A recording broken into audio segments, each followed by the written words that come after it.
This is Lauren Clafty interviewing Dr. Andrew Warshaw at the 103rd Clinical Congress of the American College of Surgeons in San Diego, California.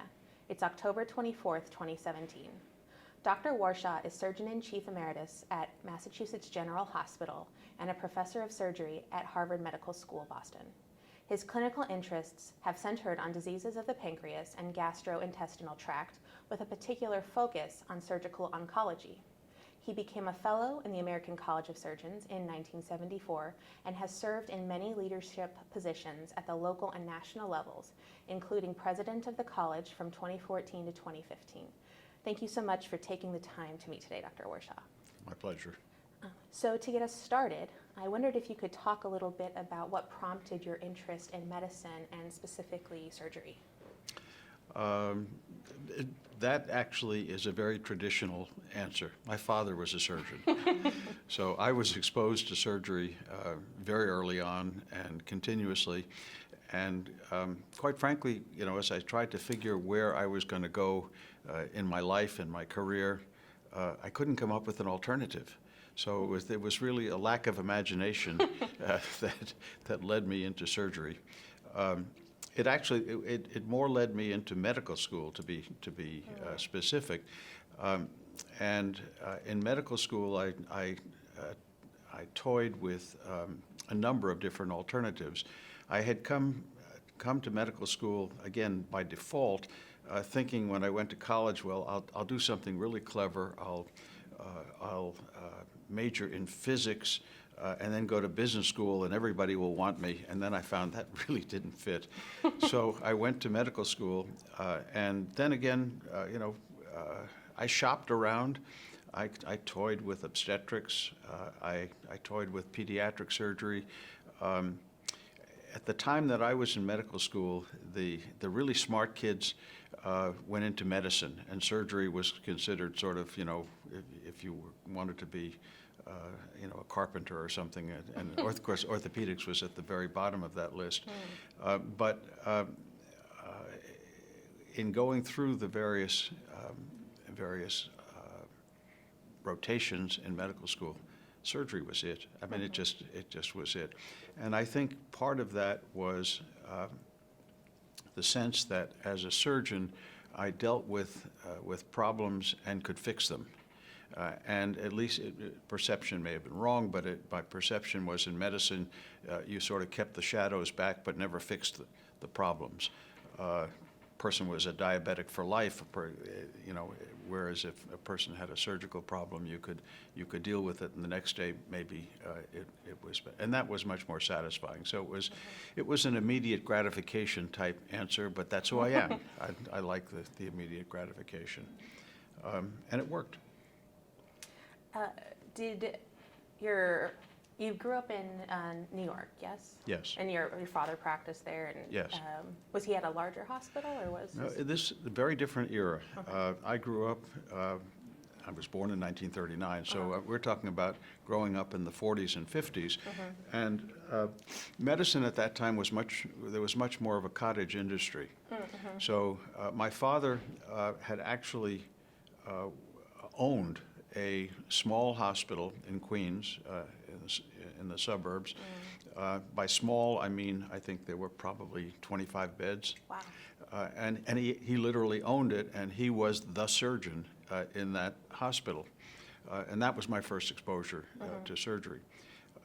He always felt, he posed the question of, okay, if you're going to be a surgeon, do you want to be a big fish in a small pond, which is how he characterized himself, or a small fish in a big pond? And he encountered certain frustrations in his own practice in that very limited setting. And I think his idea was that, I really ought to go for it and go for the big pond, which is what I've done. Certainly. Was he part of the college? Yes. Awesome. Yes. That's really cool. Yeah. Actually, in my acceptance moment, when I was nominated to be president, I recalled, I actually went back and found out, I recalled the time in 1930 when when my father was made a fellow of the college, and it made newspaper headlines in Albany, New York, where he Wow. was. So it was a big deal to be a fellow, and he always valued that enormously. He had his FACS key that he wore on the, those days you had watch chains, and he wore his FACS key for his whole life. It was a big deal. So when you entered surgery, you knew you were going to be going in that track and joining the college as well. Yeah, I think it was an automatic assumption, sure. If you're going to be a surgeon, you might as well do it right, and the college was doing it right. Yeah, yeah. So you attended Harvard Medical School and then did your residency and fellowship training at MGH. And I wondered what the mentorship was like for you at those places. I should go back one step and sure, say, and sure. no, just to follow on what you just asked me. I went to Harvard College, Harvard Medical School. I trained at Harvard Institution, and as you've mentioned, I became a faculty member at Harvard, which makes me, if you want to be nice, that makes me a 4-H'er. If you want to rag me a bit, it makes me a preparation H. I've heard that term kind of thrown around, and do you know where it came from? Okay. No. I didn't know if there was some lure. I don't think it was invented for me, but it fit. So did you have mentorship? And I mean, I assume you had mentorship, but could you talk a little bit about any mentors that influenced you in going towards surgery or in your early years of your residency? I don't know that I can identify a mentor during medical school. Okay. I think we all sort of floated around, took the rotations as they came, and as I say, I took the one that fit, or at least that I perceived to fit. There were a number of mentors that I had during residency. There were two iconic surgeons at the Massachusetts General Hospital during my training. One was Claude Welch, who became a president of the college.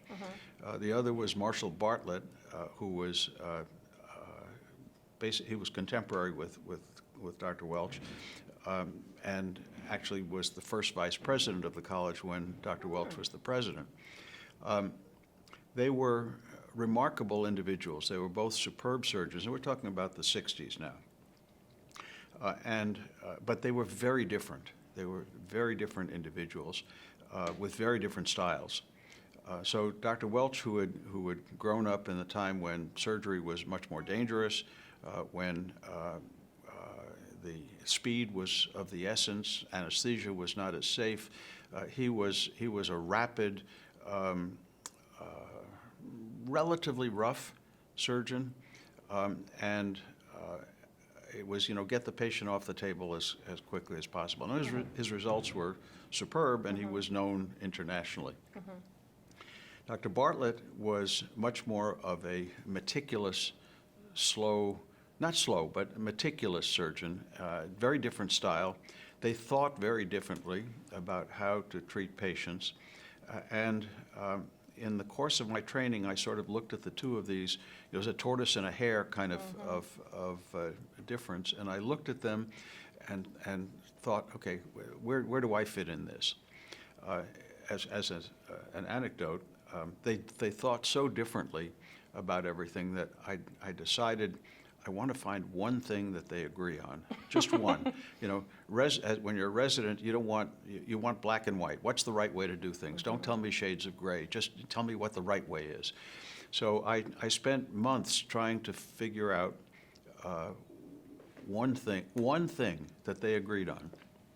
I eventually discovered that they both agreed, and it's a technical point, that when you did a gastrectomy, you divided the stomach just past the second branch of the left gastric artery. And I thought, aha, I got it.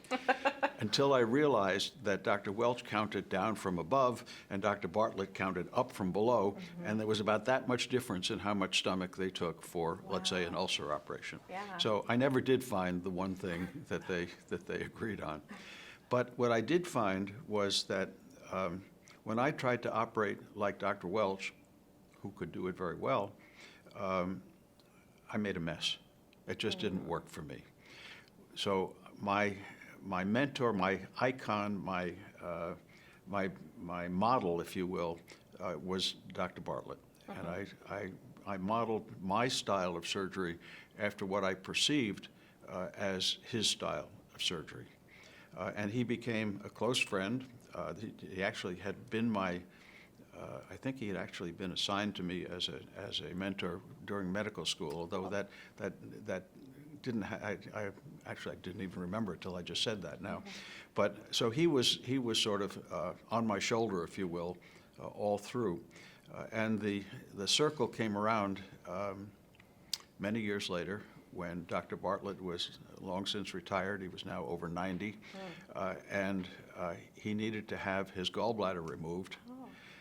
And at that time, we're talking about 1990, 91, something like that, laparoscopic surgery had just come in, and Dr. Bartlett came to me to have his gallbladder out, and that sort of was a validation that Right. really felt very good. Yeah. You want to go see the surgeon who the surgeons go to. Yes. With Dr. Welch, you had also described very different styles in how they treat patients. Was that specifically in terms of their style of surgery or their style of interacting with patients? I think some of both. Okay.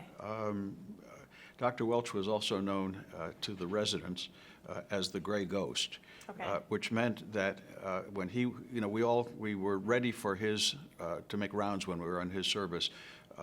He would make rounds starting at 6 in the morning. So we would get there at 5 in the morning to see all the patients first so that things would be all in shape, and it would go very quickly when you made rounds with Dr. Welch. And Dr. Welch, I said he was known as the Gray Ghost. We talked about the fact that he was able to enter a room with one of his patients, and he was already backing out as he was entering in. It just, how are you, Mrs. Jones? Yeah, very good, thank you.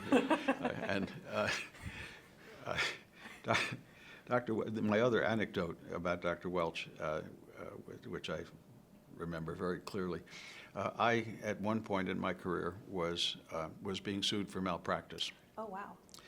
And it was I would say a frivolous suit. I was being charged with not having cured a patient of cancer. And we actually went to trial, and the trial, the first trial ended in a hung jury. Wow. So then it came to a second trial. By this time, I'm out of my mind. And at the second trial, Dr. Welch was called as a witness for me, and he proceeded to say, Dr. Warshaw is wonderful. He did everything right.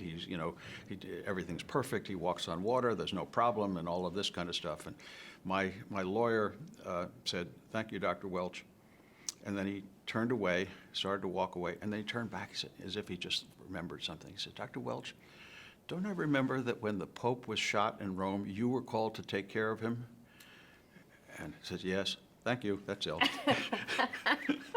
So I had the ultimate character witness, and the case was dismissed. That's pretty great.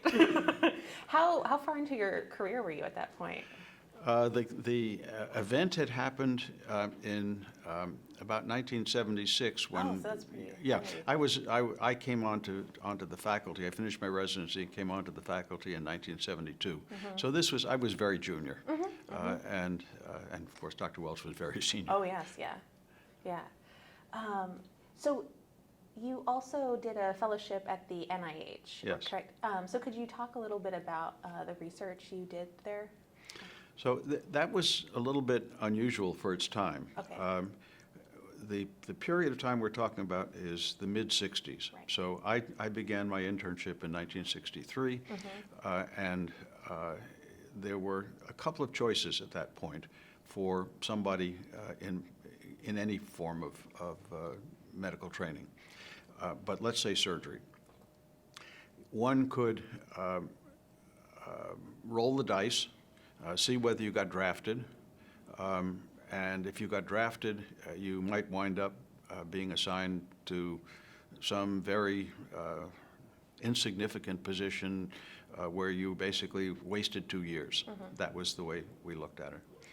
Or you could sign up for what was called the Berry Plan. The Berry Plan said you could finish your training.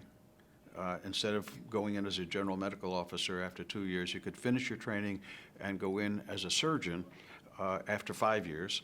That was very desirable for a lot of people. The third alternative, which is the one that I took, was to say, okay, I'm going to leave after 2 years of training, but do something useful during that period of time, and applied to the NIH.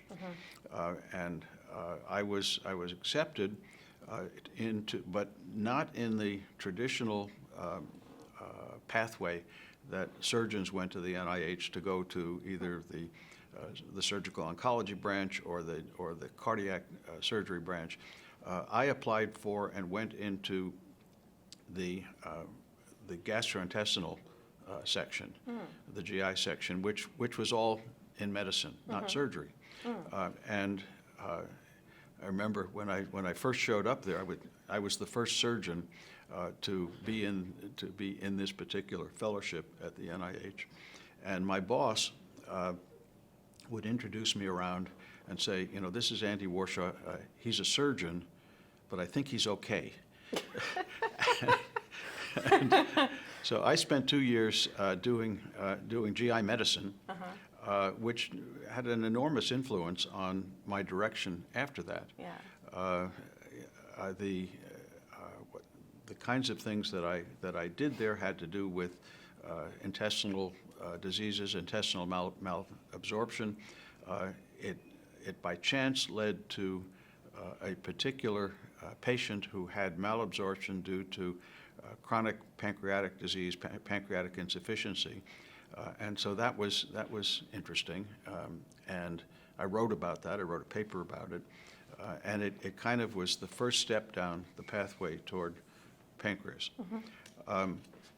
When I got back to the MGH afterwards, where I was training, I finished my training there, and at that time, the really desirable position to finish your training was as the chief resident, which was an extra year. It was a 6th year, and these days we call it super chief. But you basically kill for that position because it was a validation, and you ran a service of it was a 50-bed service plus the emergency unit, and you basically could do a lot very independently. The situation at that time was very different from today. Supervision was much less, and we basically could call upon an attending surgeon, one of our teachers, if we wanted to, and not if we didn't. So the day-to-day, most of the operations, we did about 1,500 cases in the course of the year, and it was an extraordinary finishing school. As it happened, there was, mostly by chance, a couple of things happened. One is that we had a lot of patients with pancreatic disease on my service during that year. Really a disproportionate number for whatever reason, just chance. So there was this body of material which I could either ignore or not ignore. At that time, there was an article published in the Annals of Internal Medicine. I remember I was sort of focused on medical GI disease from my previous experience. And this particular article was about something called the amylase creatinine clearance ratio, which today's surgeons, today's residents, they don't even know what that is anymore. But at the time, it was, remember, this is in the, let's see, I was chief resident in 1971. 1971, there was no CT scan, there was no ultrasound, there was no MRI or PET scans, and we were looking for ways to evaluate pancreatic disease. And one of the hallmarks of pancreatic disease is the serum or blood levels of amylase. Mm-hmm. This particular test looked at amylase and whether or not it was cleared by the kidney. And I did a study on my patients in that, under my supervision, and found that the amylase creatinine clearance ratio actually could distinguish between amylase elevations due to pancreatitis versus other causes of elevated amylase. And it wound up being a lead article in the New England Journal. Wow. So there I was, still in the white suit, a resident with the lead article as a single author type of article. Mm-hmm.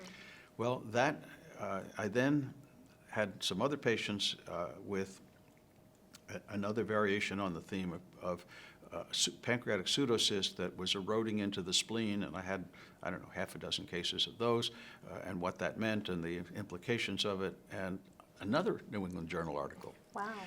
So now, halfway through my chief residency, I've got recognition in this area, and one of the editors of the New England Journal was a surgeon at the MGH who said, hey, why don't you write an article about a review article or a perspective article on pancreatic abscess. So I did. That article, which was published in 1972, is still quoted.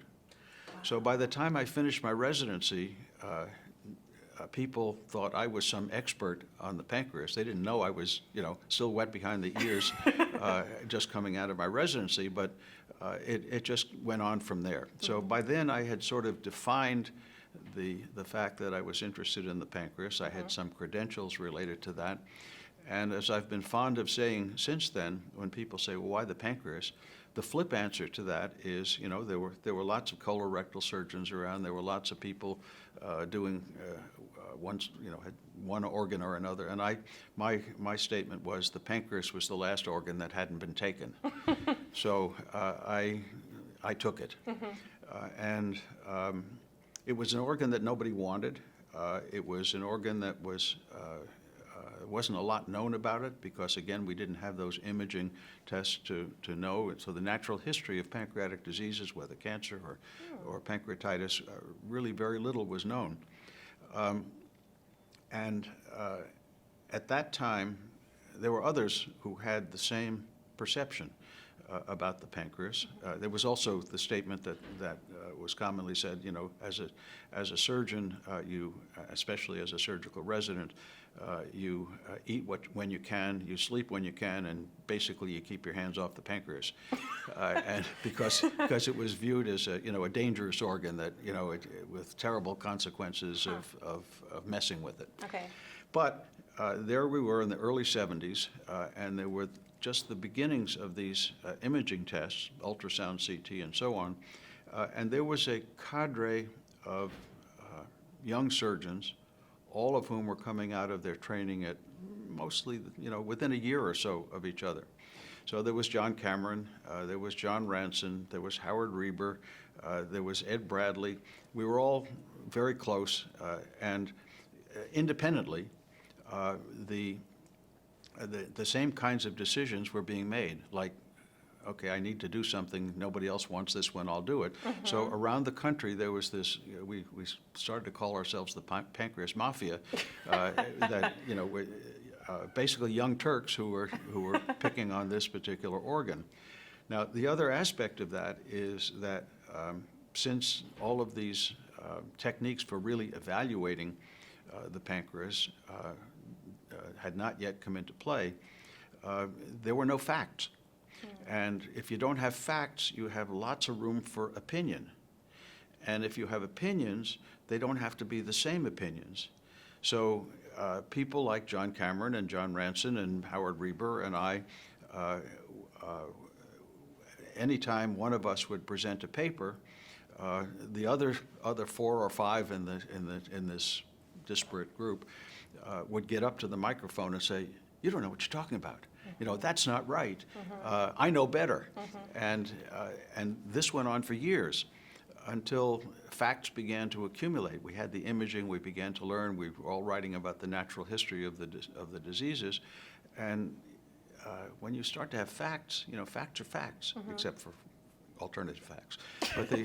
But as you Unfortunately. get, if you have real facts, you find that the other guy wasn't quite as off base as you said he was before. So we found by the early 80s, it wasn't that long, that, you know, those other guys weren't so dumb after all. And we got to be, instead of being competitors, well, we're always competitors, but instead of being hostile competitors, we also became friends. And, you know, to loop to the end of that story, John Cameron became the chief of surgery at Hopkins for many years. I became the chief of surgery at MGH, and the two of us still competed in many ways over the years. But right now, he's retired. I'm from that position. I'm retired from my position. We both have homes on Martha's Vineyard, and we play golf together because he's a very good friend. So, you know, what starts with a guy that you want to throw tomatoes at becomes a guy that helps you find your golf ball. But still competition. Oh, sure. Yeah. Oh, sure. Oh, sure. But, you know, so John's son, Andrew, was going into surgery, and John wanted very much he was chief of surgery at Hopkins at the time. He wanted Andrew to get his surgical training at Hopkins. Andrew came and had his surgical training with me at Mass General. So it was one more way that we figured, you know, we weren't so bad after all. So I trained his son, and he's forgiven me for a lot else. Is his name just coincidentally Andrew? Or it's not? Okay. No, he was not named after me. I assure you he was not named after me. We can wipe that suggestion from the record.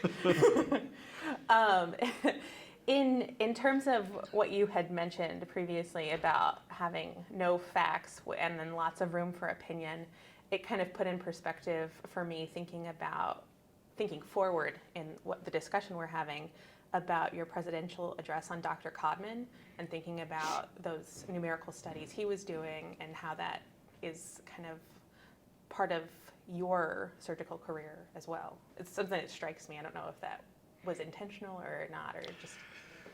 Codman was Ernest Amory Codman, was a surgeon, as it happens, at the Massachusetts General Hospital. Okay, so he was preceded me by basically 100 years, and I didn't grow up sort of knowing about his story. In fact, in many ways, his history kind of got buried, and in the course of thinking about my presidential address, what the message might turn out to be, I became aware of Codman and began to look into him, and his was a fascinating story. I mean, he also was a Preparation H.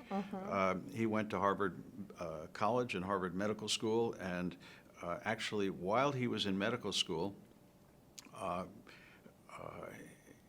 he and Harvey Cushing, who became an iconic neurosurgeon of international renown, but the two of them, while they were medical students,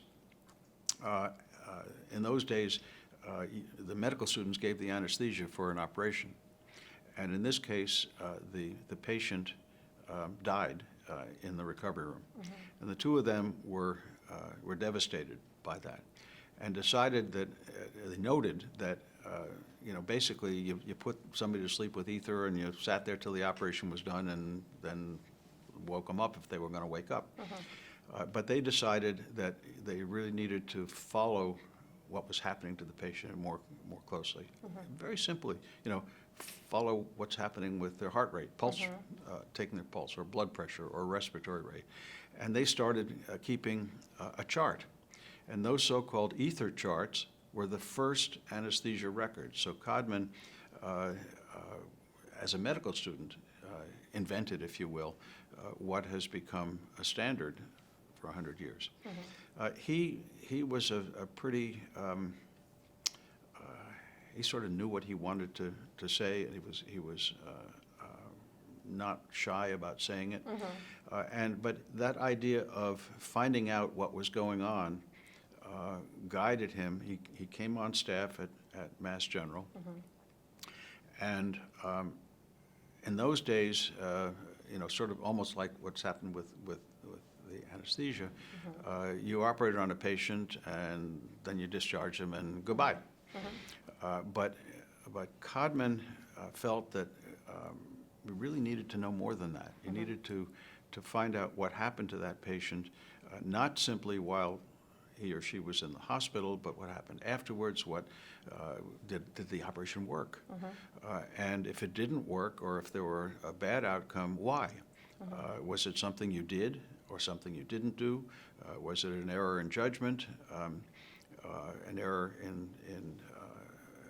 diagnosis, any of those things?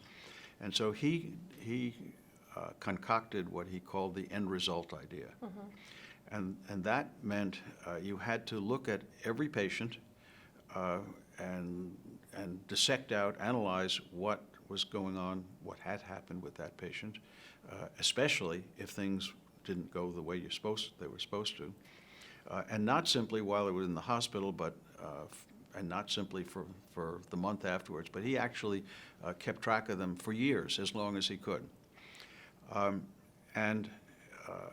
He did this, and in I think it was 1917, published the results of 527 patients, or something on that order, that he had followed with excruciating, accurate analysis and detail of what went wrong, and it frequently went wrong.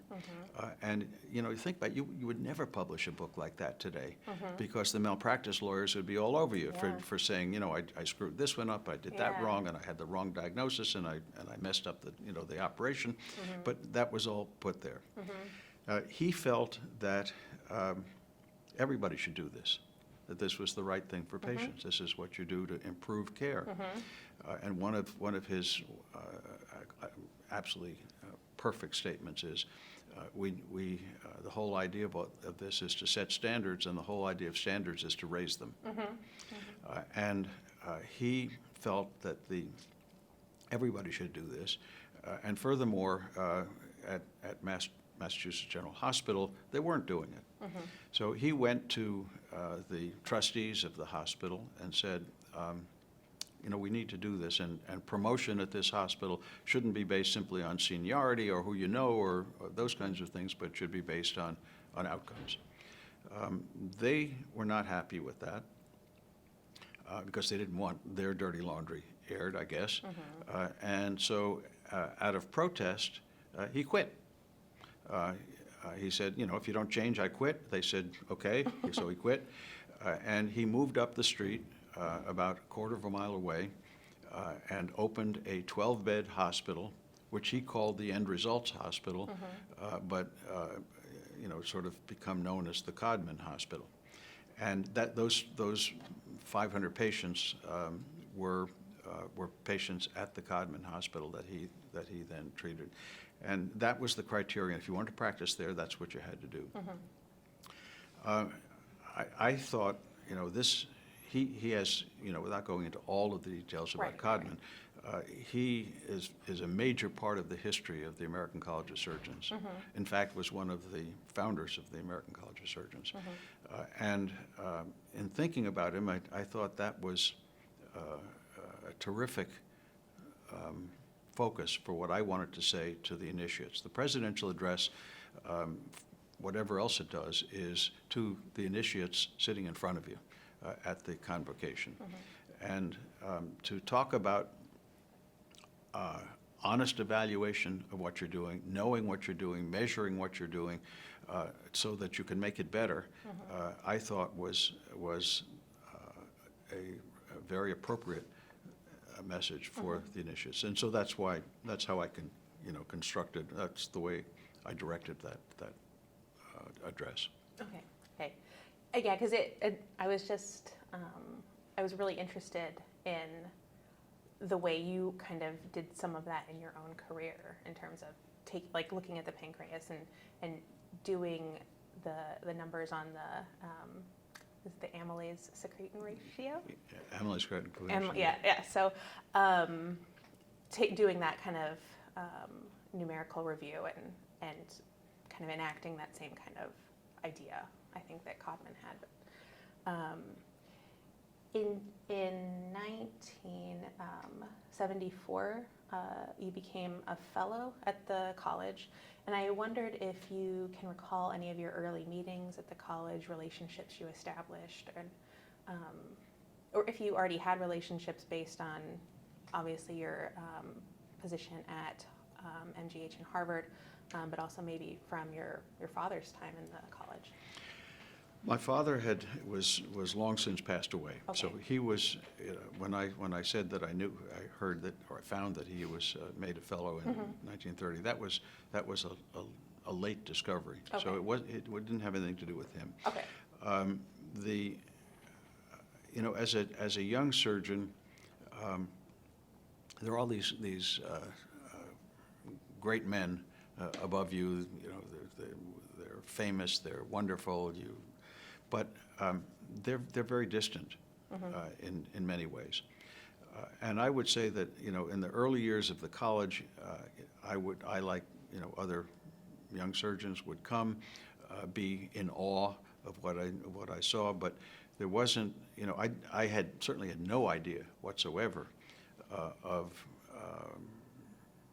developing a relationship within the college or up a ladder in the college or anything of that sort. I came to the clinical congresses to go to everything I could go to learn everything I could learn, but it was that.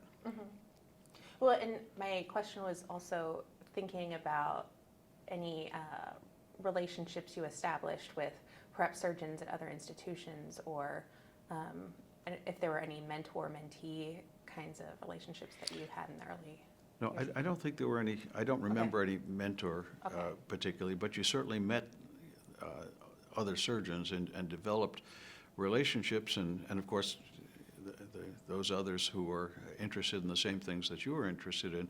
It was one of the places that you met to argue or to learn, and it was part of a broad base of building what you know and going from there. Okay. What prompted you to start to get involved in leadership within the college? Leadership comes late. Okay. You don't say, I want to be a leader, or I want everybody follow me, or something. I mean, that doesn't work that way. So early on, I think some of my earliest participations, other than going to courses or going to hear what other people had to say, I think one of the earliest was that I think I was asked to be a member of what was then called the Medical Motion Picture Committee, and we would select movies. It was before videos. We would select movies for presentation at the clinical congress. So it was committee work. Again, at those days, there wasn't the Resident Associate Society, there wasn't the Young Fellows Association. Those mechanisms didn't exist. So you kind of, got your toe in here, got your toe in there. I think by the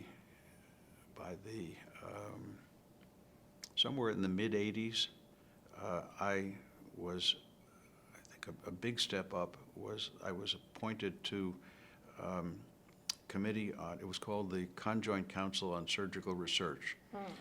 which was chaired by William Longmire, another iconic college person. And it was probably a mistake that I was appointed to that, because I think the assumption was that I, had research grants and so on, and I didn't. But I was on the committee, and it became, again, an entree. And around that time, we're talking about the mid-'80s, I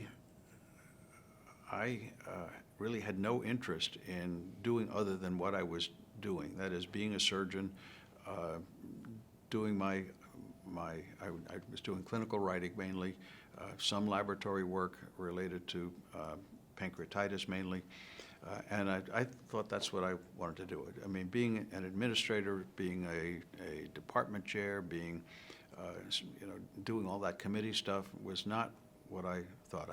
I characterize it as I really was more interested in tending my own little carrot patch, and because I was getting a lot of satisfaction from that.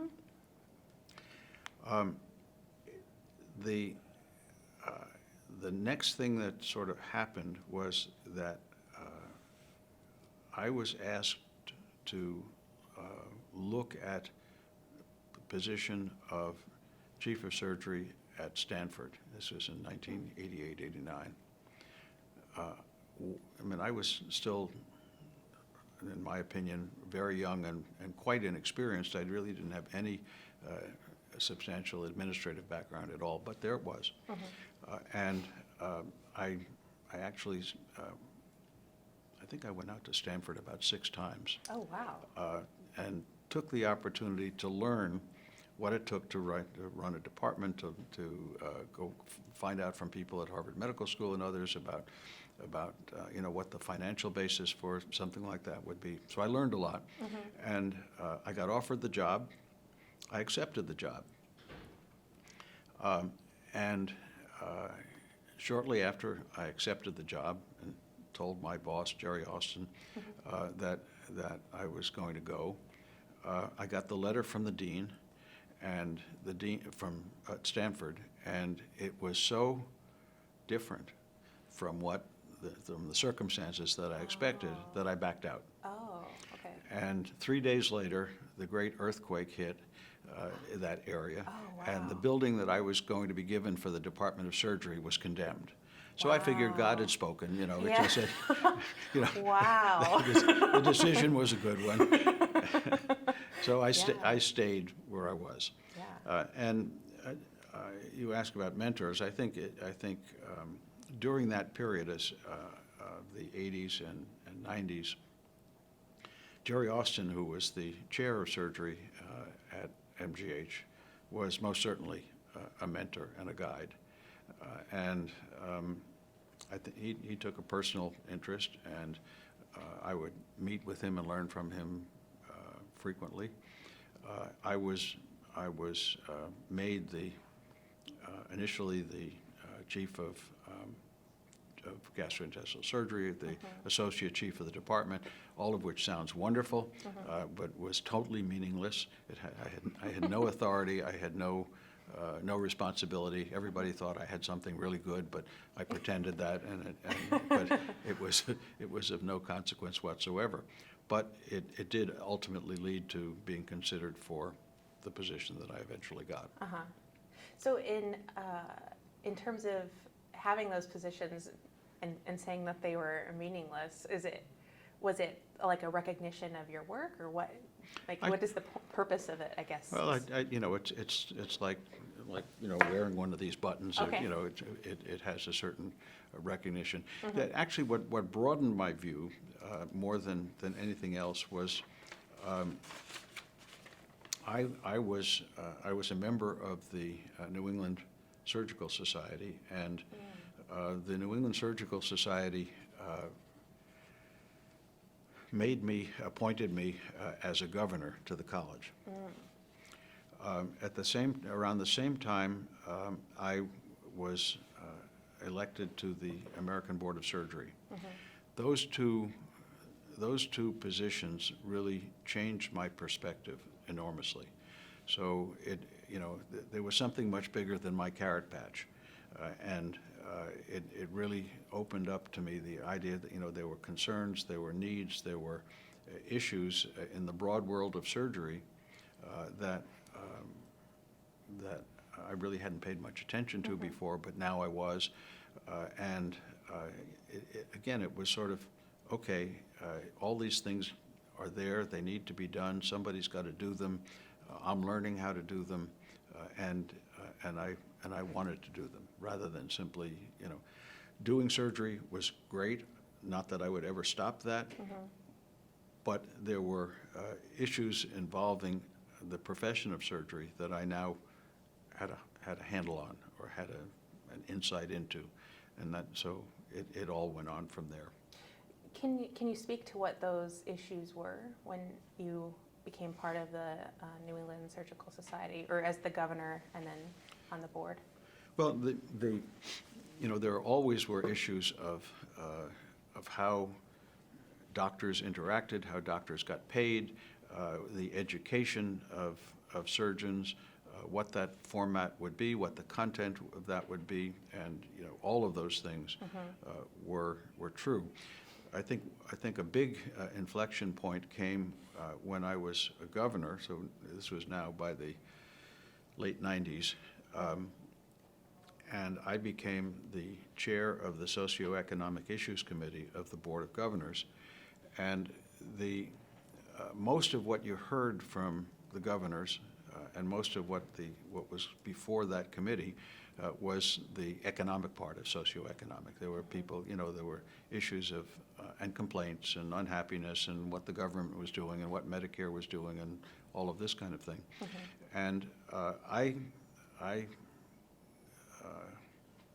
thought, there's more to what we should be doing than that, and there's the socio end of socioeconomic, and the idea was that, we'd all been given something really special, the opportunity to be a surgeon, something, how to be a positive influence as a surgeon in somebody's existence and health.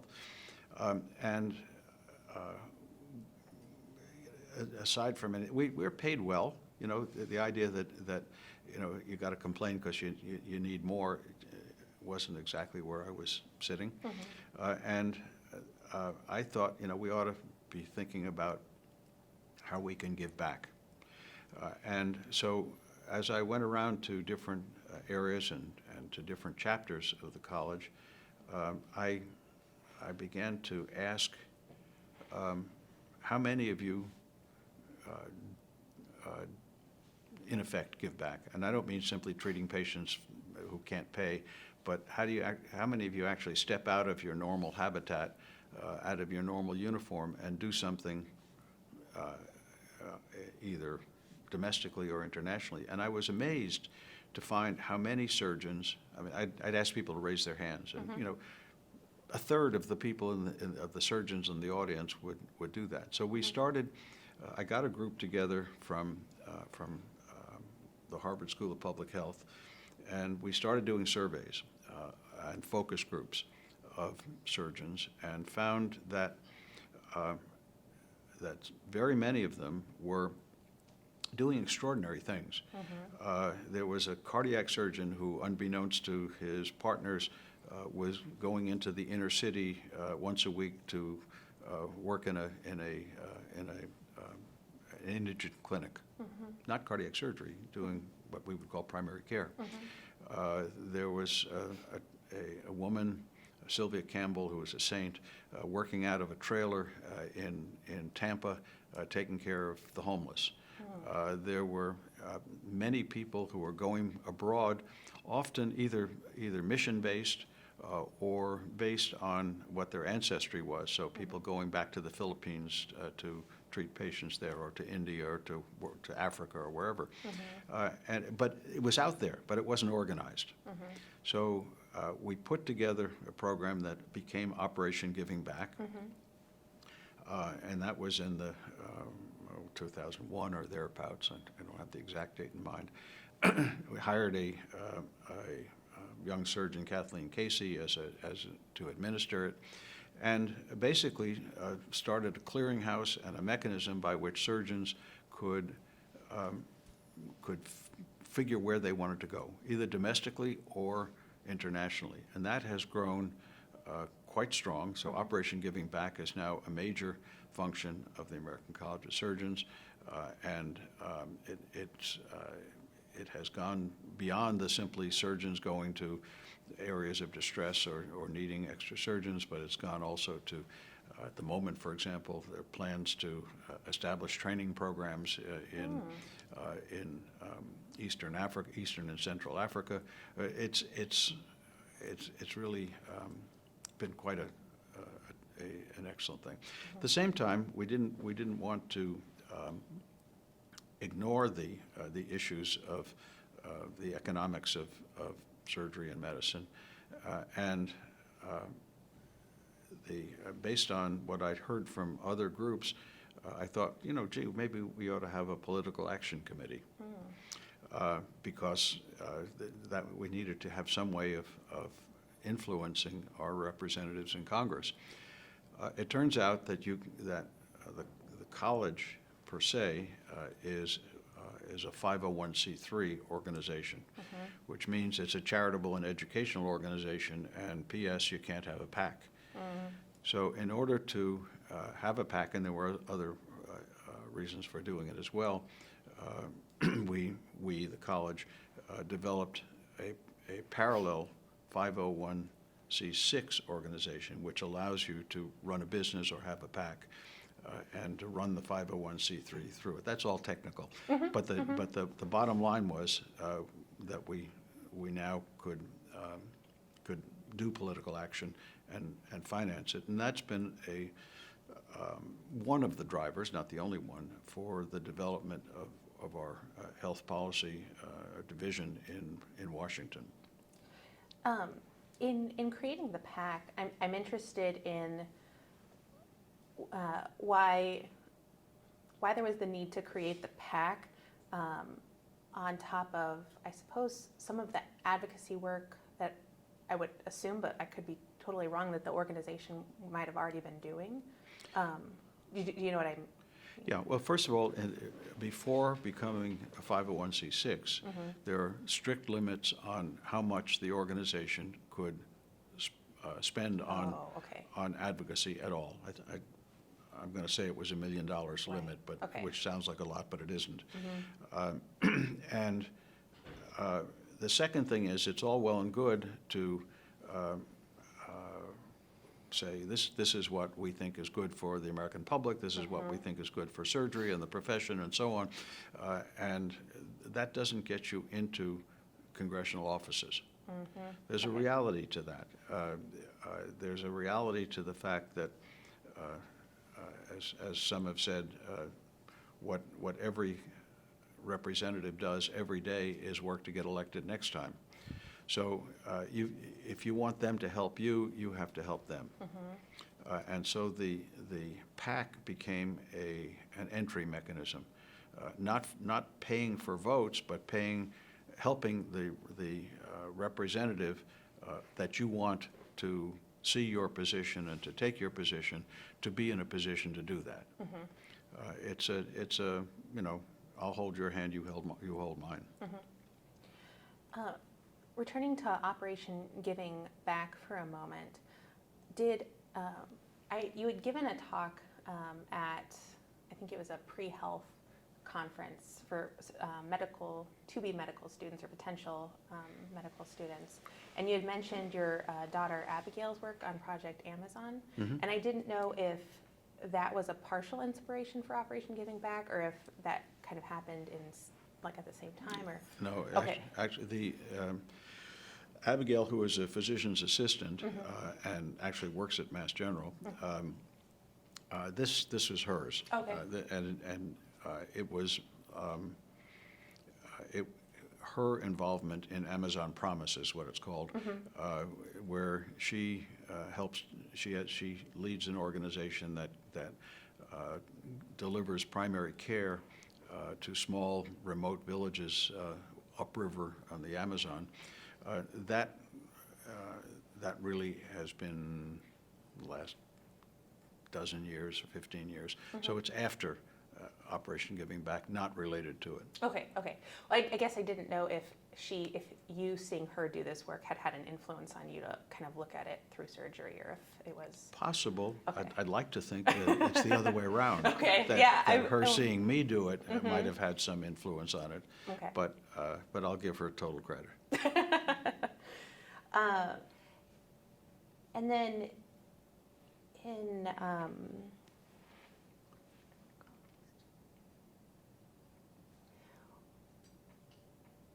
when you moved from working sort of at more the state level or the regional level in representing New England, and then going into more of this national role on the bigger committees and thinking about these bigger projects for the organization, was there a big shift in kind of scale and scope and thinking about things? Were the issues very similar, or did it feel like a very different, different ball game?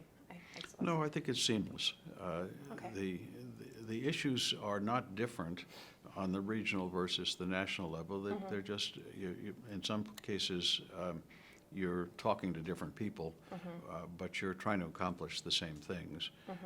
And so I don't, there wasn't some kind of crossing some kind of a bridge. Okay. That doesn't happen. Okay.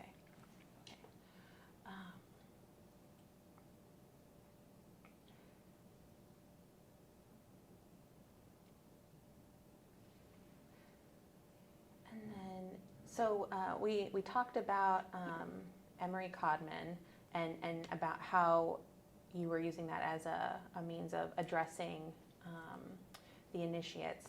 Is there anything more that you want to say about giving that speech about surgical quality and improvement at what was the 100th Clinical Congress? And I'm assuming that was like part of the connection you were making there. Well, Codman, as I said, was he was the progenitor of a lot of what the college has become. The end results idea, he was essentially the father of outcomes research. Right. Okay, so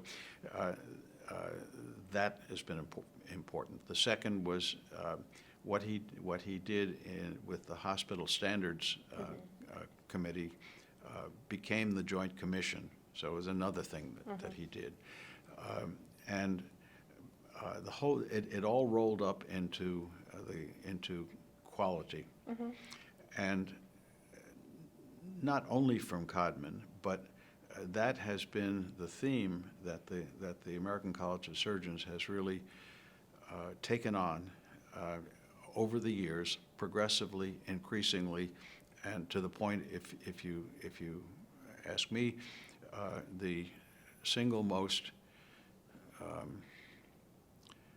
emblematic program of what the college does in a variety of ways has to do with the quality and safety of surgical care and what it means for the patient.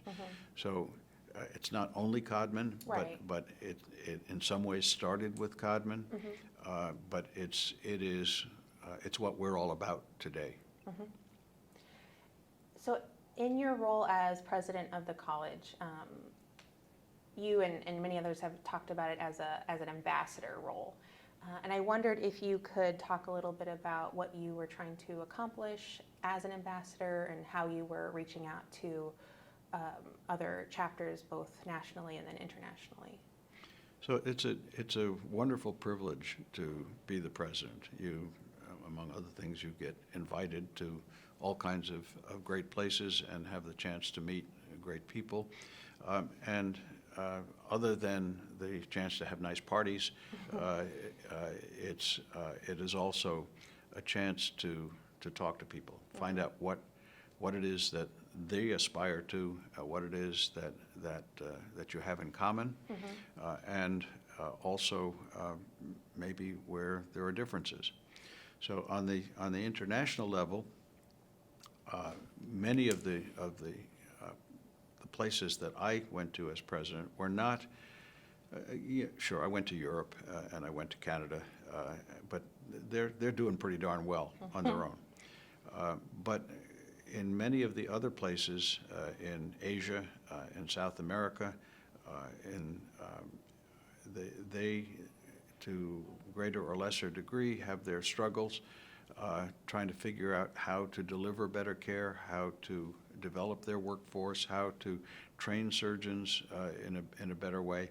So it's an opportunity to tell them, how we do it, offer them help in their being able to do it. Not that everybody can or should do it the same way, but offer what resources we can, and the college has many products in terms of materials, educational materials, training materials, and it's a chance to sort of compare notes and figure where we can do something that might be helpful. It gives them a chance for an ask if they want to. But it's also it's a chance to find out how we're doing things similarly, or what, we have lots of problems in this country, and it was very interesting to me to find that many of the problems that I thought, well, they're unique to us, in fact, they're not unique to us, and that others have similar problems. And if you take something like malpractice litigation, we certainly are the world's leader in that. Not that we want to be, but we are. But that problem is growing in other countries as well. So they're interested in how we're handling that. Certainly education was a common language. And at a couple of different points, we had a conference in Egypt or a conference in India on education of residents, education of medical students, and it was an opportunity to bring some thoughts from the college and bring some thoughts back.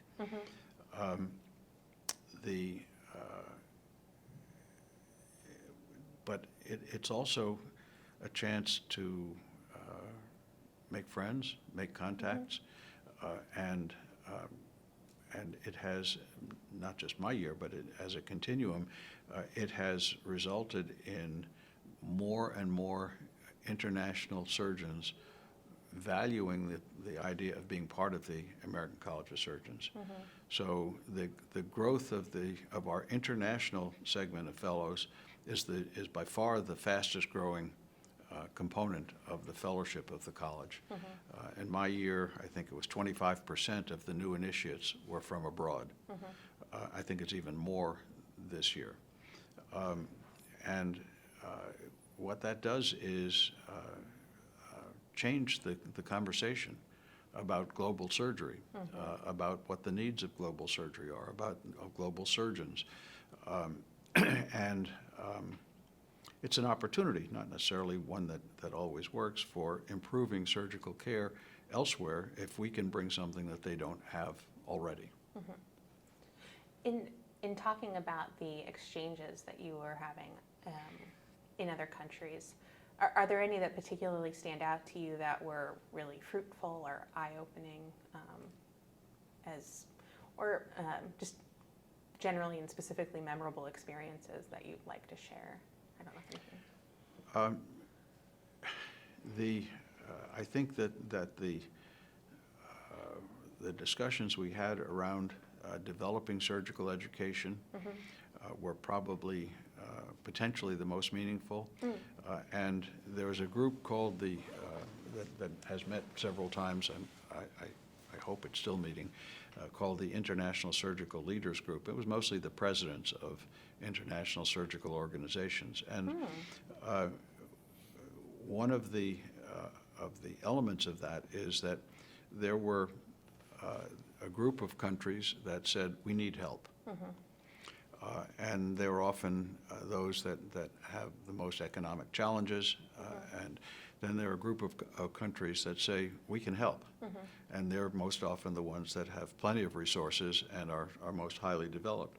But the interchange that occurred as a consequence has at least the potential for the haves helping the have-nots, if you want to think. That's a little bit extreme to put it that way, but that in that direction. And I think that what Operation Giving Back is doing is in that vein. It's saying that we have resources in the college and in this country that can help with the workforce shortage in Eastern and Central and Southern Africa, just as it's also true in Western Africa.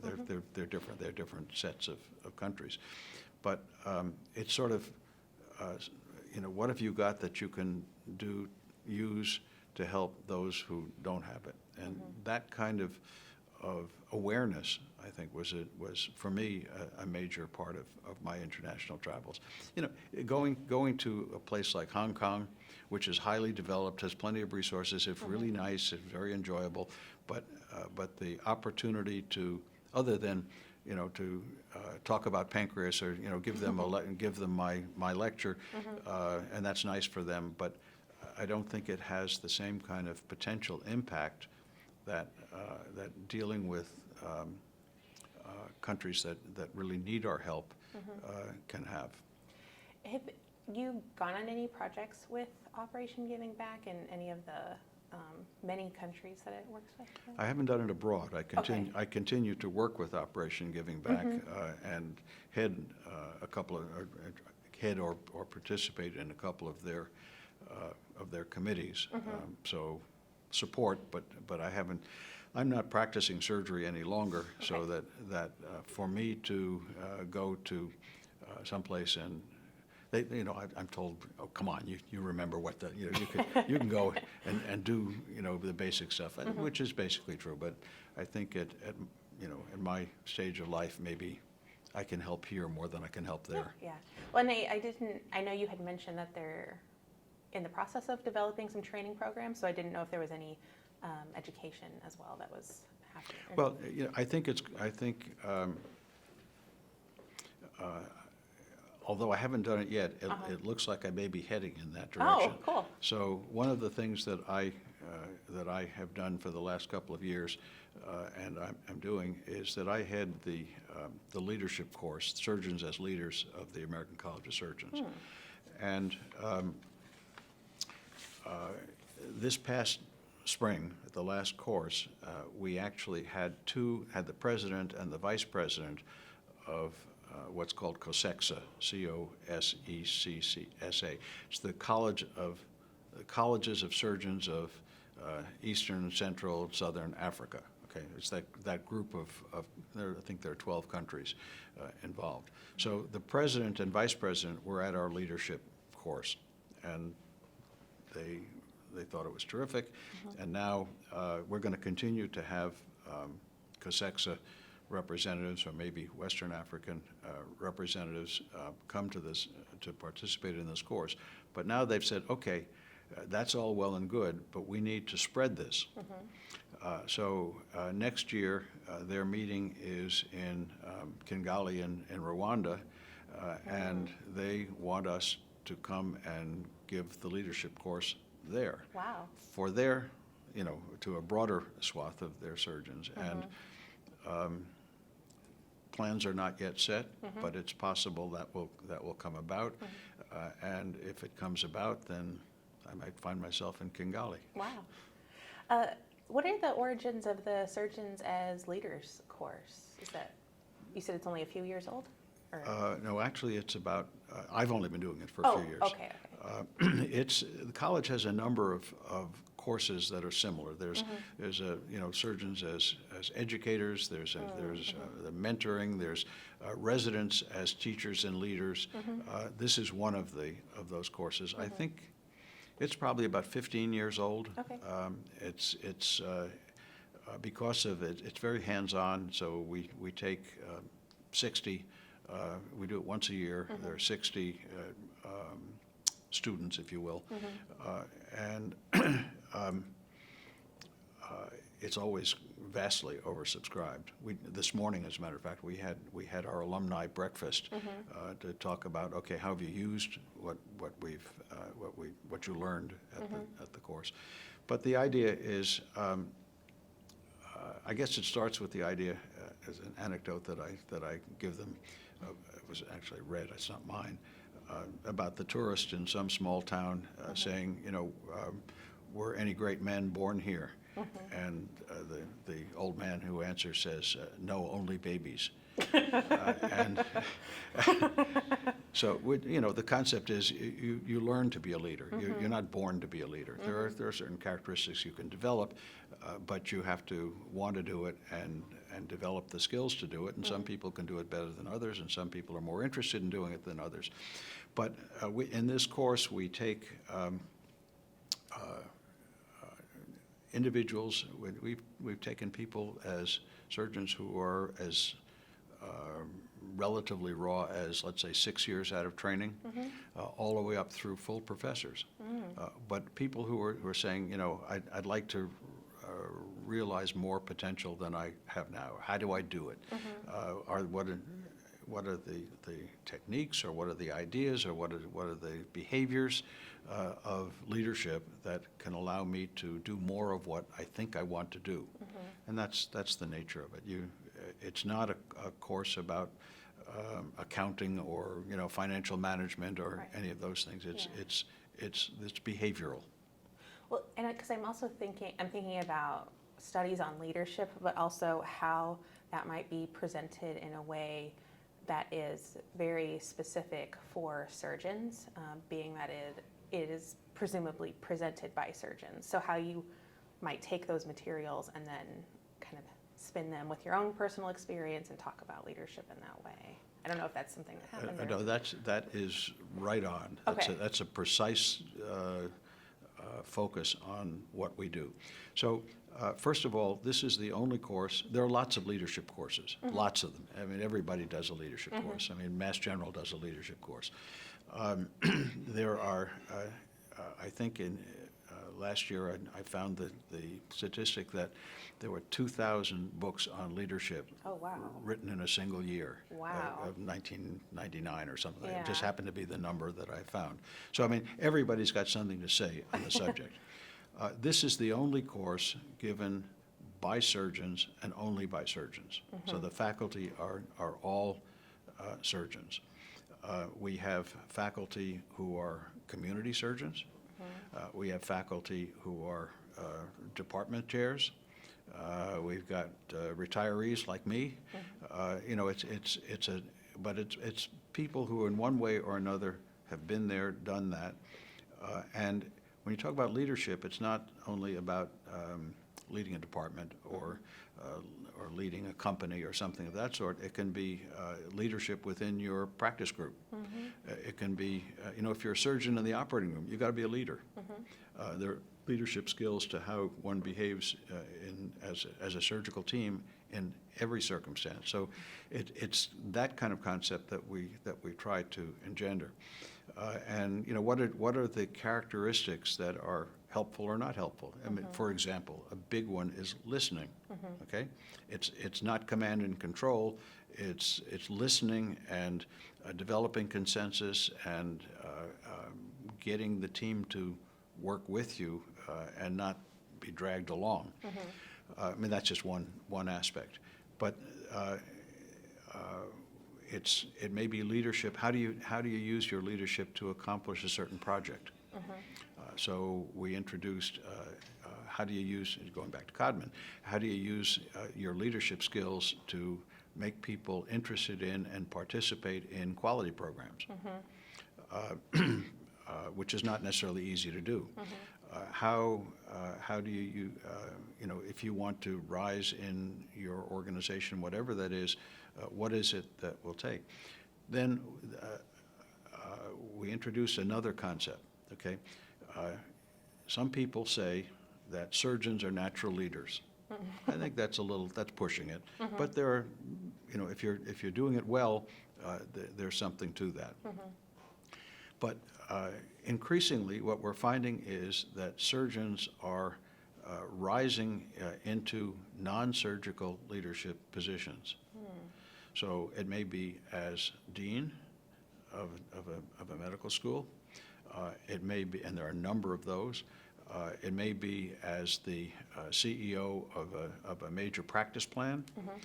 It may be the CEO of a major company. So we've brought in surgeons who have gone above, surgeons who are leading beyond surgery is the way I put it. And as to come and speak to the group and say, it's limitless. What you can do with the skills that you develop as a surgeon, skills that may get honed in a course like this, there's no limit to where that can where you can take it. And so we've you look at somebody like Toby Cosgrove at the Cleveland Clinic. He's the CEO there. David Torchiana, who is the head of Partners Healthcare, which is my group, my home base. There are lots of examples. So think big. That's part of the message. You can be more than what you think you can. Well, and what strikes me about a little bit of what you were mentioning about listening and teamwork, it speaks to some changes that I think would have occurred in the organization and the culture of medicine as a whole over the course of the last 40, 50 years in your career in the organization. Much kind of a change in terms of the top-down organizational structure and more attention to the value of listening and acknowledging these other. There are some a little bit off from what you just asked me, but there are major changes in the organization of medicine in this period of time. So a lot of surgeons still say, but in days past would be even more likely to say, I went into medicine, or I went into surgery in particular, because I wanted to run my own show. I wanted the autonomy. I didn't want to have people tell me what to do. I wanted to be the surgeon and do my thing. The evolution from pure private practice surgery to employed surgeons and to organizations of surgeons has been remarkable over the past couple of decades, is increasing rapidly, and at the present time probably more than 90% of surgeons coming out of training today go into an employed circumstance rather than into the old model of private practice. So behaving within an organization, being led and learning to lead becomes that much more part of what life is like now. It's not, you didn't have to worry about that if you were all by yourself in a one-man office or a two-man office out in the community. Now even the communities are being organized and progressively joining into larger healthcare systems where team behavior, or whether it's adhering to quality standards or adhering to behavioral standards or adhering to what the organization wants you to do, is now, it's part of everyday life. Well, and part of that change in the structure, I know that you've commented in the past, I didn't put the citation for this, on the importance of communication in surgery and in health organizations. And I didn't know if you had any further comments on how you've developed your skills in effectively communicating, or how you've seen that change over time, or if there's any further comment on that. I'm not sure that I can Okay. I can dissect out how I've developed any communication skills. That assumes I did, and I So, I mean, I haven't, it's not been a conscious process, certainly. But I think communications, are critical to how any aspect of our society works, and surgery is no different from that. Well, and I realized I'm asking this question specifically in relation to something you had mentioned in our conversation about when you dealt with some discontent in the organization about representing interests of surgeons to government insurers and hospital associations. And so there is, life is not always easy, and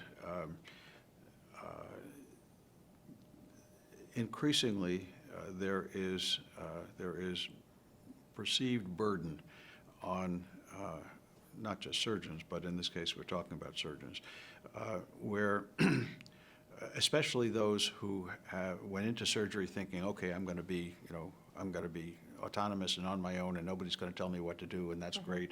That's why I didn't want to go be a businessman or something of that sort. Increasingly, people are finding they can't escape some kind of heavy hand over them, even if they're in private practice. So whether it's hospital administrators or insurers or the government, and the increasing amounts of requirements that the government is putting on practitioners, there's a lot of unhappiness. There's a lot of burnout, but there's a lot of unhappiness, and that came to the fore in particular with the method of communication, which is the American College of Surgeons communities. Communities are an online mechanism for people to blog, to chat, to do, to use for whatever. And there are more than 100 of these separate communities now, some of which are specific to a particular surgical discipline, like there's a surgical oncology community, there's a history of surgery community, and so on. But there are also more general type communities. And the general surgery, there's a rural surgery community, for example. And you can belong to any of these for the most part. There are some that are closed, like the Board of Governors community, but unless you're a governor. But many of them are open to all comers. And so they are a potential for very constructive type discussions, like somebody who says, I've got a patient with a particular unusual problem, can you help me? Anybody seen this before? That kind of thing. And so the rural docs love it. I mean, because all of a sudden they've got somebody to answer their questions, which is different than if they're at Mass General and have people all around them. Yeah. But it also has become a mechanism for complaining. Goddamn government, the goddamn hospital administrators, they're killing me, that kind of thing. And to some extent, they then would turn around and blame the American College of Surgeons. How come you guys aren't helping us? How come you aren't fixing this? How come you aren't, making it so that I can do what I want to do again? Not realistic.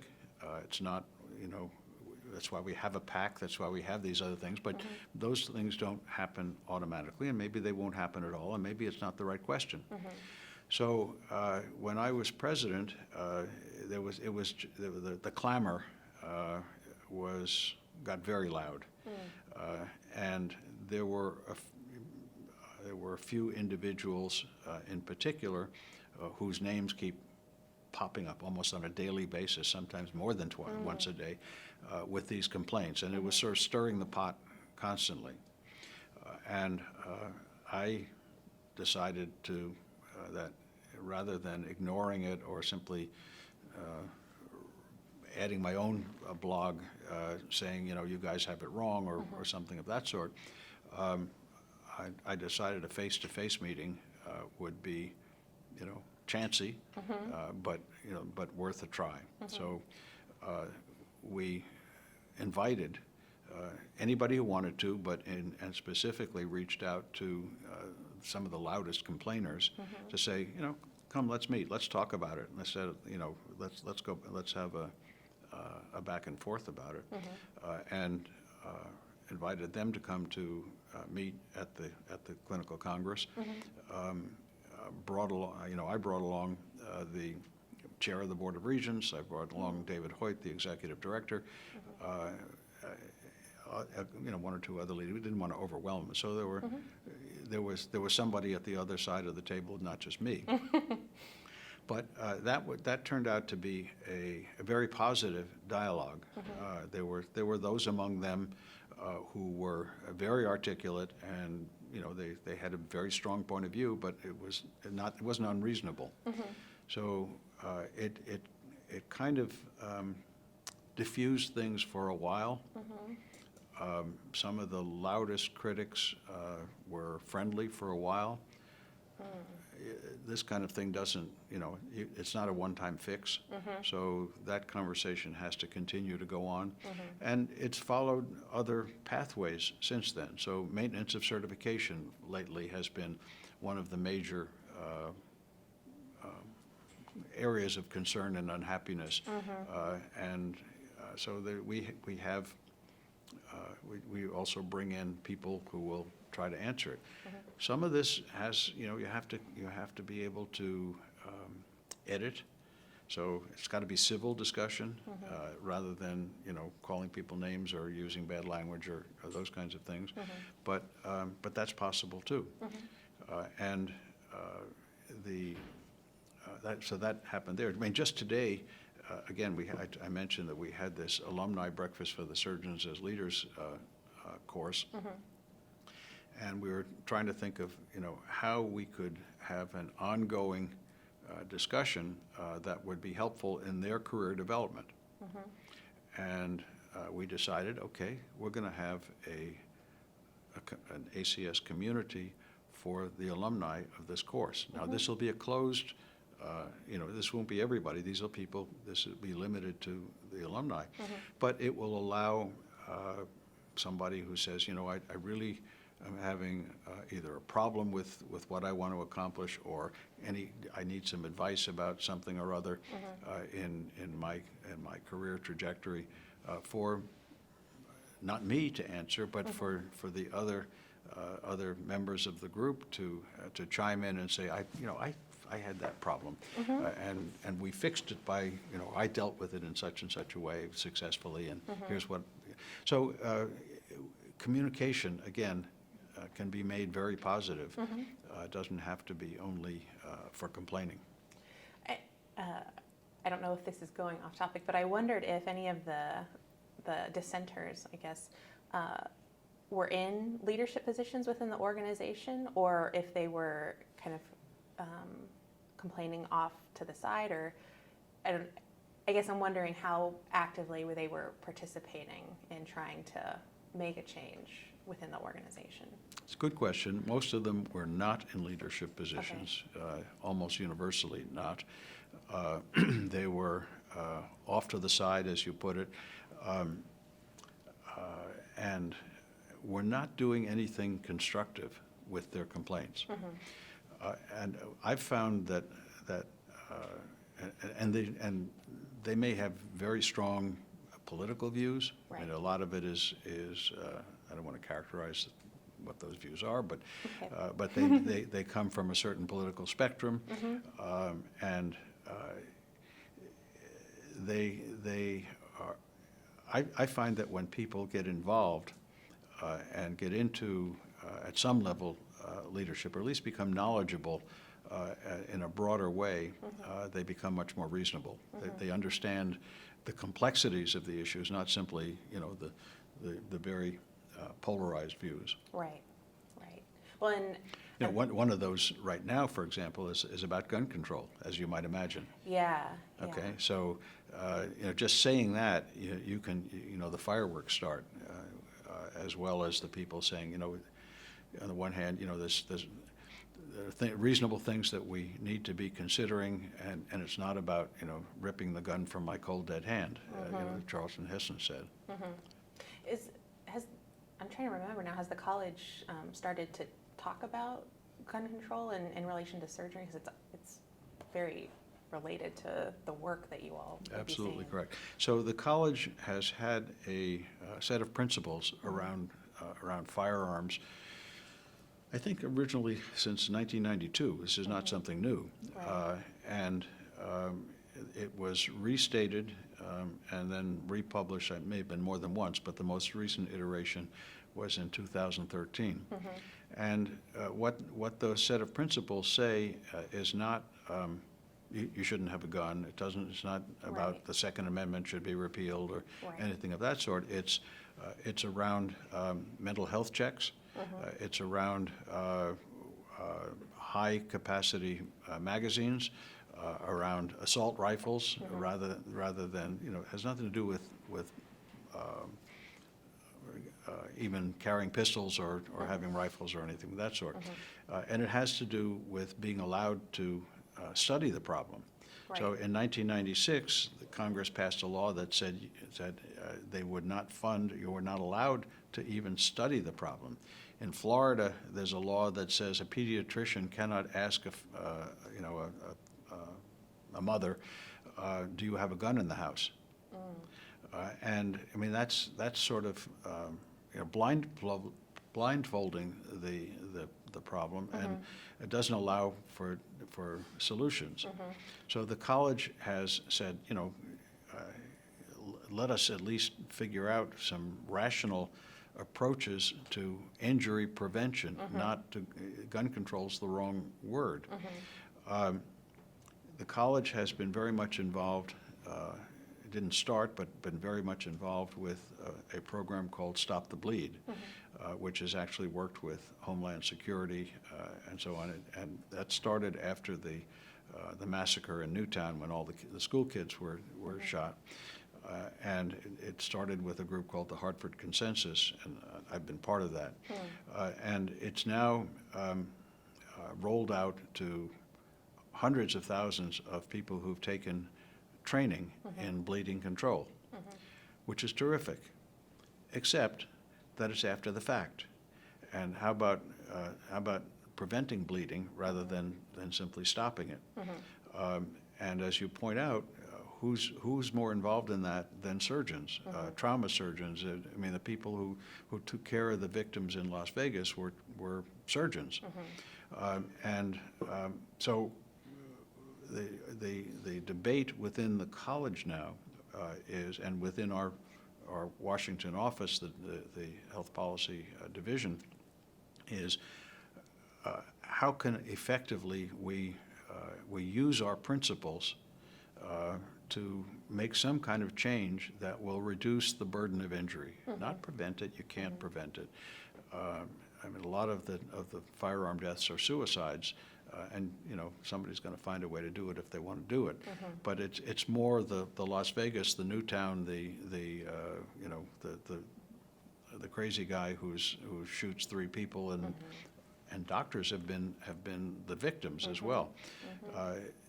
If we could make that half as many, wouldn't that be worthwhile? So I think there are a number of us who are pushing to be more active but to find an effective way that doesn't arouse such opposition that it's negated. Right. Well, and thinking about so-called government control, when you mentioned that doctors in Florida or pediatricians in Florida can't ask the parents if they own a gun, that strikes me as a very high level of government control to control what is said between doctor and patient in that regard. So. I think that's right. I believe, I'm not sure, but I think that law has been repealed. Okay. And it got repealed on the basis of physician advocacy. Yeah. I know you also did work in the committee on volume standards, and I wondered if you could talk a little bit about that work and the impact it's had. Well, that's a work in progress. Okay. But it started with the idea that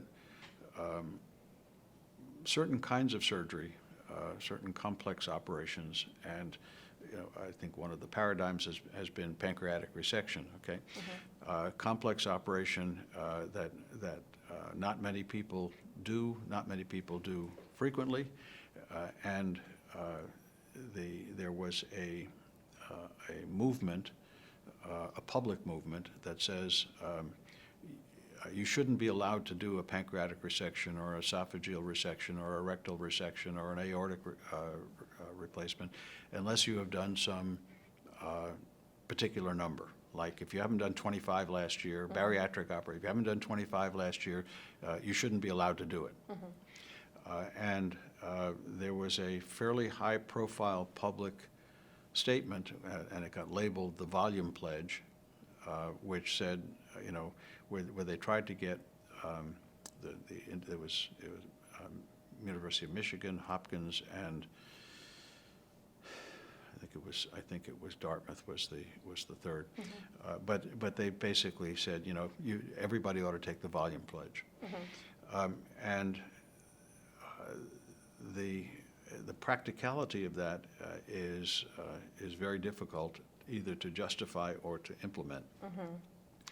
And the American College of Surgeons took it on as saying, okay, what should we do about this? What should our stance be? What should there be specific numbers? How do you decide what kinds of operations should fall under that restriction?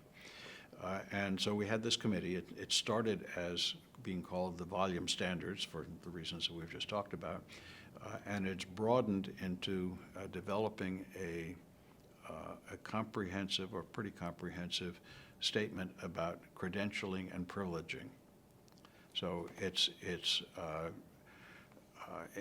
will be a document that hospitals can use, that whoever wants to can use, to answer, not based on, you shouldn't do a pancreatic resection unless you've done 25 last year, but more to what are the resources that are, what kind of backup, should there be a blood bank, should there be an ICU, full 24-hour ICU, in addition to the appropriate training to allow privileging for somebody to do that. It's very, very complicated. So, if I've done 900-something Whipple operations in my career, but toward the end of my career I'm slowing down and I only did 10 last year, does that mean that I shouldn't be doing them anymore? I'm pretty darn experienced. But that's just one example of why a strict number doesn't work. And it has to look into, there are many, many other factors, and we're trying to set up a set of guidelines that are helpful, that are meaningful, but don't simply make it so rigid that it's not applicable. So taking a step back and asking a larger question, we have hit on many changes within the organization and within surgery as a field, but from your initiation as a fellow to today, I wondered if there are any other changes in the organization that you wanted to comment on.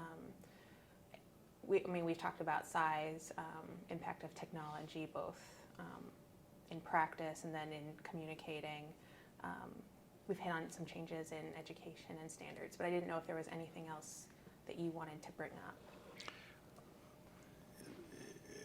It's, the American College of Surgeons has become much broader, much more far-reaching, much more involved in every aspect of the profession of surgery than, it's amazing. I mean, part of it, of course, is as a young surgeon in the 70s, my perspective, my view of what the college was relatively limited. But even with that, in the last several years, where I've been involved in the inner workings of the college, both, I had a number of offices within the college, governor, then I was treasurer for 6 years, and then I was the health policy and advocacy group, and so on and so forth. But sitting then in the basically within the Regent Circle, and hearing the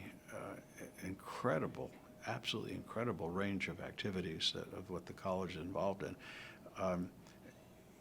Even those of us who were there in those meetings all the time, you know, our jaws drop at the numbers of programs, the numbers of new products, the things that are going on in the college that you don't even realize on a day-to-day basis. So somebody who's doesn't have that exposure really doesn't know what the college is all about. Right. And I just wish there was some way that, without drowning people in facts, they could understand how involved the AC is in a very positive way, and in how many ways as things are contributing. And you asked me about the courses, so they may or may not know about the leadership course, but they probably know about the other 12 or 15 or 20 courses that the college provides. It's just, it doesn't stop. It keeps expanding in a very positive way. And so that's a big change. I have no doubt, even though my knowledge in the 70s would be incomplete, I have no doubt that the extent of the organization is hugely beyond what it has been and will be that much bigger in the future. In thinking about like a final question, I wondered if you could comment on what advice you might offer to medical students who are interested in surgery or young surgical interns and residents. There are a number of polls that I've seen from time to time that of doctors, not just surgeons, but who's, would you advise your son, your daughter, to become a doctor? And it's distressing to me that often those polls will come up with no in a majority of cases, reflecting some kind of disappointment in their own career or distress about the way life is going or whatever. I think that's totally off base. Now, it may well be that surgery is different, but I would absolutely unhesitatingly encourage my kids to go into surgery as it exists today. It's different. Surgery is different than it was in not just in the horse and buggy days, but in the more private practice type days. So it's an organizational job now. It's a team job now, but it's terrific. I mean, the opportunity, the excitement to be able to do an operation and have somebody walk out of the hospital cured or hopefully cured of whatever it is that ailed them. I mean, there's just nothing that it's a new excitement every day, and it's completely fulfilling as far as I'm concerned. There's not a doubt in my mind that I would do it again. With the interns and residents and medical students that I'm involved in training, it seems to me that they're loving it. Work hard, it's very stressful. There are lots of things that it's not necessarily a simple life. The challenges of being able to be a surgeon, time-wise, stress-wise, fatigue-wise, it does take a toll. You have to be very careful about what the term now is work-life balance. But about making sure that your family is also being protected. But you can do that, and at the same time, I mean, I know more lawyers who are bored stiff, with what they're doing, or you name it. Surgery's not boring, and that plus the fact that there is. I mean, Dr. Barbara Bass, who's the incoming, or now just newly installed president, uses the terms joy and a privilege, and Tom Russell talked about the joy of being of surgery, and that word joy keeps coming up, and I think it's absolutely accurate. It's fun being a surgeon.